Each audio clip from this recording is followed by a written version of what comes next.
আকাশবাণী কলকাতা জেলার চিঠি নদিয়া থেকে পাঠিয়েছেন আমাদের সংবাদদাতা অনুপম মোদক। নদিয়া জেলায় হাসপাতালগুলিকে রাত্রির সাথী প্রকল্পে অন্তর্ভুক্ত করা হয়েছে। আপাতত 6টি হাসপাতালে এই প্রকল্প চালু হতে চলেছে। এজন্য ইতিমধ্যেই স্বাস্থ্য দপ্তরের পক্ষ থেকে প্রায় ৭৫ লক্ষ টাকা বরাদ্দ করা হয়েছে বলে জেলার মুখ্য স্বাস্থ্য আধিকারিক জ্যোতিষচন্দ্র দাস জানিয়েছেন।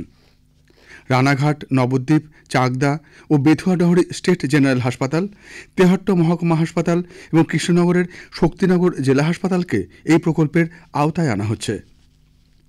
হাসপাতালগুলিতে পর্যাপ্ত আলো, চিকিৎসকদের বিশ্রামের ঘর ও ঘরের সাথে শৌচালয়ের ব্যবস্থা এবং নজরদারির জন্য সিসিটিভি স্থাপন করা হবে। অবশেষে জেলায় একটু একটু করে পারদ নামছে। শীত উপভোগ শুরু হয়েছে, তবে সেভাবে এখনও জাঁকিয়ে শীত পড়েনি। শীতের সবজি বাজারে আসতে শুরু করেছে। পাওয়া যাচ্ছে নলেন গুড়। মিষ্টির দোকানগুলিতে নলেন গুড়ের রকমারি সন্দেশ উঁকি দিচ্ছে। রাতের দিকে ও ভোরে কুয়াশা পড়তে দেখা যাচ্ছে। কোতোয়ালি থানার দিগনগরের সবজি বাজারের শেড নির্মাণ করার জন্য ৩০ লক্ষ টাকা বরাদ্দ করা হয়েছে। জেলা পরিষদের সদস্য সোনালী দত্ত এ খবর জানিয়ে বলেন, বহু পুরনো ওই সবজি বাজারের শেডটি ভগ্ন দশা অবস্থায় ছিল। ক্রেতা ও ব্যবসায়ীদের সুবিধার্থে ওই টাকা বরাদ্দ করা হয়েছে। প্রতি বছরের ন্যায় এবারও ইতিহাস প্রসিদ্ধ শান্তিপুরের ভাঙাড়াসের শোভাযাত্রা শান্তিপূর্ণভাবে শেষ হয়েছে। এবারে সারা রাত চলে শোভাযাত্রা। শোভাযাত্রা দেখতে রাস্তার দুধারে দেশের বিভিন্ন প্রান্তের হাজার হাজার মানুষ সমবেত হয়েছিলেন। এবারে শোভাযাত্রায় ১৭টিরও মতো বিগ্রহ বাড়ি অংশ নেয়। এখানকার রাসের নগর পরিক্রমায় বড় গোস্বামী বাড়ি, বিজয়কৃষ্ণ গোস্বামী বাড়ি, মদন গোপাল গোস্বামী বাড়ি, ছোট গোস্বামী বাড়ি সহ বেশ কিছু বিগ্রহ বাড়ি শোভাযাত্রা দেখতে দূর দূরান্ত থেকে বহু মানুষ ভিড় জমান। শোভাযাত্রার মূল আকর্ষণ রাই রাজা। বারোয়ারি ও ক্লাবের পুজোর শোভাযাত্রায় অত্যাধুনিক আলোকসজ্জা ও দেশ বিদেশের নানা ধরনের বাজনার দেখা মেলে। আলোকসজ্জার মাধ্যমে উঠে আসে পরিবেশ, প্রাণীজগৎ, সমুদ্র জগৎ, পতঙ্গ জগৎ, দেশ বিদেশের সংস্কৃতি প্রভৃতি।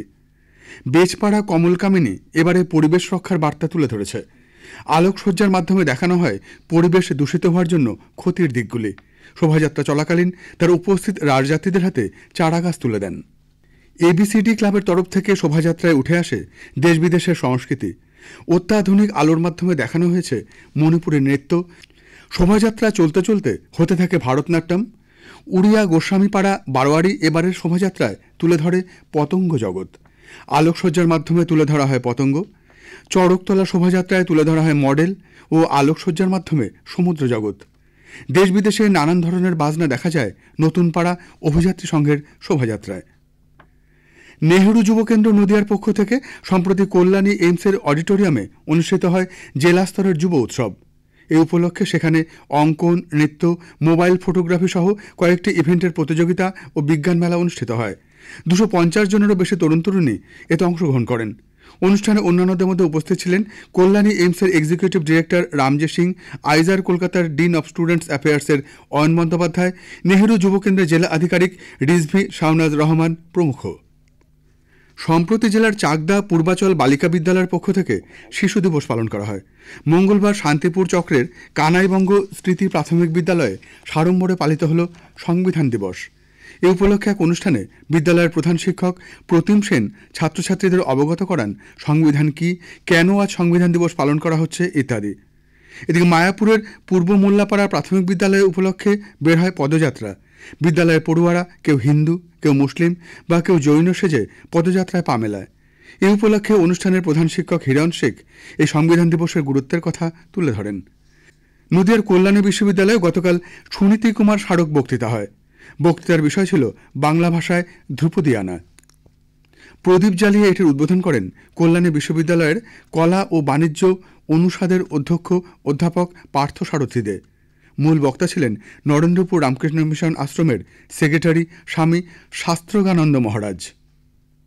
জেলার চিঠি শেষ হল। নদিয়া থেকে পাঠিয়েছেন আমাদের সংবাদদাতা অনুপম মোদক।